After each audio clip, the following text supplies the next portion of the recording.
At present, Cedar Lake has 2 911 trunks and Cherville has 2.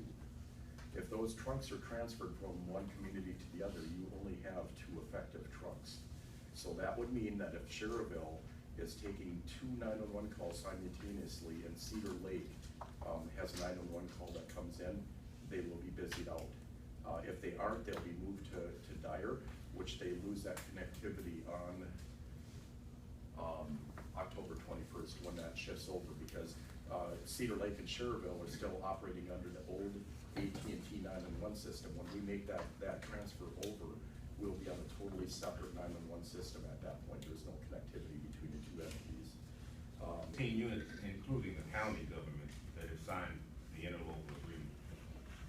15? Okay, 15 units that including the county government, that have signed the interlocal agreement. We have 2 units, Cedar Lake and Cherville, that have not.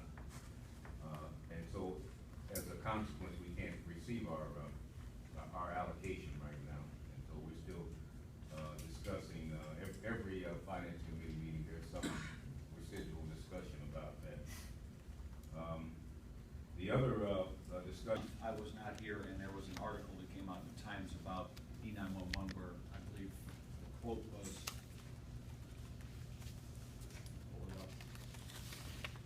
up, those 2 communities don't seem to feel the urgency to open negotiations. 2 months ago, our attorney sent to Attorney Bennett a proposal, which was basically our interlocal agreement, things that we were looking to connect on. Attorney Bennett had sent back some correspondence of some things that the county was concerned with. So I would say that there's no negotiations is false. It's misleading. We're willing to meet. The Attorney General's office has said that they would participate in it in the past. We would like to have that meeting with a representative from the Attorney General's office to work out those small differences so we can connect under the interpretation of the law by the Attorney General, which says we have to have an interlocal agreement that's inclusive of one another. And there's just small points, I think, of connection that need to be worked out. At this point, I don't see us being that far apart. It's just Actually been the one doing these discussions rather than reading about it in the paper or third hand. When I spoke with the Attorney General's office previously, they were under the impression that Lake County, the Lake County PSAP and the Cherville Cedar Lake PSAP were divided, if you will, or on different positions as to minor issues, perhaps a few dollars or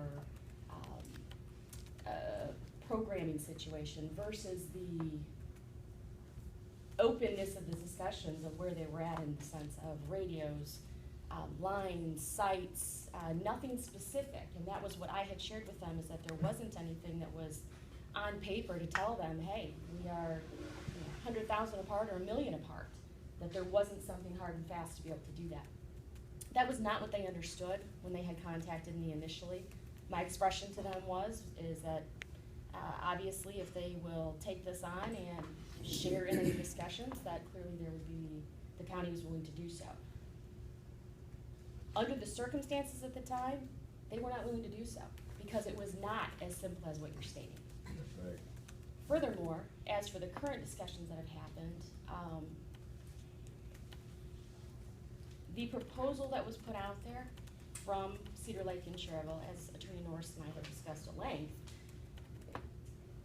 has a lot of work to be done. If there was a meeting of the minds on those issues, for you to say that it's misleading or incorrect that there's negotiations or that there are offers out there, as I've expressed to your attorney over and over, and I do not believe in any way he has a misunderstanding on that. He and I are on the same page. I am obtaining information, I am sharing that, I am continuing those discussions, but I do not have the power or the authority to be able to enter into any type of an agreement. So consequently, the meeting of the minds or the close discussions at that point, as I've indicated previously, it's at a point of exchanging information, getting more information, having those discussions and taking those back to the appropriate parties. So I don't want to mislead this group or Mr. Dolan,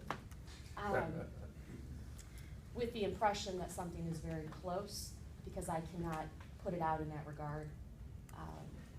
It's to be seen of what's gonna happen. But I don't want the press to misinterpret my statements. My statements, I'm talking from my opinion or how I feel. There is an urgency.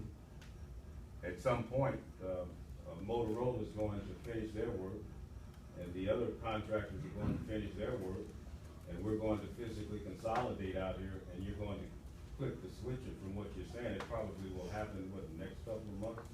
Hopefully. Or the switch, 2 weeks. Yeah, 2 We're- weeks. we're 2 weeks, so less you than don't, 2 weeks. if you don't see an urgency there, especially for your communities, if you don't see an urgency there, you know, when I made that statement, it was just an admonishment, it was just a warning, you know. I see the urgency, and I understand the urgency. That's all I have to say now. Are there any other, that you have responded, are there any other comments or concerns? I think that we feel the urgency as well, Commissioner Allen.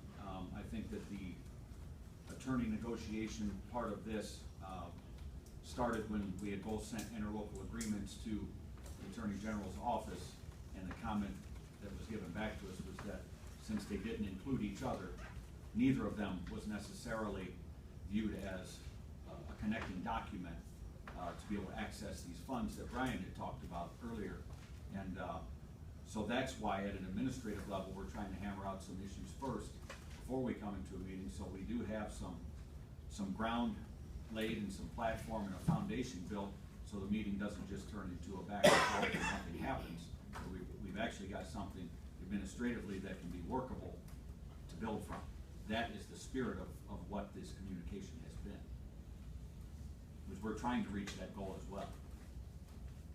So I think maybe at this point, Commissioner Allen, you and I probably need to have a personal conversation with one another and see if we can figure some things out from an elected official standpoint that would get the two parties back into the room together and work on this. Yeah, I'm amenable to any kind of conversation between elected officials, on personal conversation, because we are the decision makers. We make the decision.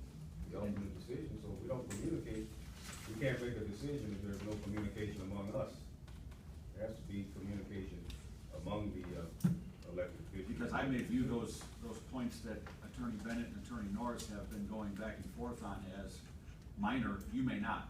And maybe that's where I'll try to gain some more understanding from you of where you see that they may not be minor, and see if there's something there that we can, between the two of us, start to work on, take it to our other elected officials and bring us together. Yeah, that's fine.